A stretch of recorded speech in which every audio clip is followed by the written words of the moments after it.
ಸಾಹೇಬ್ ನಮಸ್ಕಾರ. ನಾವಿಲ್ಲೇನು ನೋಡಿ sir, metalling ರಸ್ತೆ ಡಾಂಬರ್ ರೋಡಿಂದ ಒಂದು 150 ಮೀಟ್ರ್ ಇರುವಂಥ ಜಾಗ ಸಾಹೇಬ್ರೆ. ನೋಡಿ ಸರ್, ಈ ಬೇವಿನ ಮರ ಏನು ಎಡೆ ಕಟ್ಕೊಂಡು ನಾನು ಏನು ತೋರ್ತಿದ್ದೆ ನೋಡಿ ಸರ್, ರಸ್ತೆ ಪಕ್ಕದಲ್ಲಿರುವಂಥದ್ದೇ ಜಾಗ ಸಾಹೇಬ್. ನೋಡಿ ಸರ್, ಅಲ್ಲಿ ಏನಿದೆ ಅಲ್ಲಿ ಬೈಕ್ ಪಕ್ಕ ಎಡೆ ಕಟ್ಕೊಂಡು ನಾನು ಏನು ತೋರ್ತಿದ್ದೆ ನೋಡಿ ಸರ್, ಜಾಗ ಸಮತಟ್ಟಾಗಿ ಏನಿದೆ ಇದು ಬಂದು 3 ಎಕರೆ ಇರುವಂಥ ಜಾಗ ಸಾಹೇಬ್ರೆ.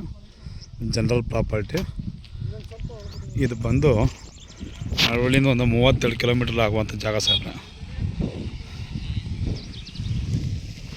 ನೋಡಿ ಸಾಹೇಬ್, ನಾನು ಏನು ಜಮೀನು ಒಳಗಡೆ ಹೋಗಿ ತೋರಿಸ್ತೀನಿ. ಈ ಮಟ್ಟಿಗೆ ಇರುವಂಥದ್ದು ಜಾಗ ಸರ್, ಇದೇ ರಸ್ತೆ ಸಾಹೇಬ್ರೆ, ಮೆಟ್ಲಿಂಗ್ ರಸ್ತೆ. ಇದು ಬಂದು 3 ಎಕರೆ ಇರುವಂಥ ಜಾಗ ಸಾಹೇಬ್ರೆ. ಈ ಮಣ್ಣು ಹಾಕಿರೋದು ಈ ಜಾಗಕ್ಕೆ ಸೇರುವಂಥದ್ದು ಸಾಹೇಬ್ರೆ. ಇವ್ರು ಬಂದು ಕುಂಟಾಗಿ ಇದನ್ನು ಕೂಡ 1,40,000 ರೂಪಾಯಿ ಹೇಳ್ತಾರೆ ಸರ್. ಡೈರೆಕ್ಟ್ 1 ಅವರ್ ಸಿಟ್ಟಿಂಗ್ ಇರುತ್ತೆ, ಡೈರೆಕ್ಟಾಗಿ ಕುಂತ್ಕೊಂಡ್ರೆ ನೆಗೋಷಿಯಬಲ್ ಆಗುತ್ತೆ ಸಾಹೇಬ್ರೆ. ಒಂದು ಕುಂಟೆಗೆ 1,40,000 ರೂಪಾಯಿ ಹೇಳ್ತಾರೆ. ಮಳವಳ್ಳಿಯಿಂದ 37 ಕಿಲೋಮೀಟ್ರ್ ಇರುವಂಥ ಜಾಗ, ಬೆಂಗಳೂರಿಂದ 135 ಕಿಲೋಮೀಟ್ರು. ಒಳ್ಳೆ ಚೆನ್ನಾಗಿ ಅಕ್ಕಪಕ್ಕೆಲ್ಲ ಇದು ಮಾಡ್ಕೊಂಡು ಡೆವಲಪ್ ಇರುವಂಥ ಜಾಗ ಸಾಹೇಬ್ರೆ.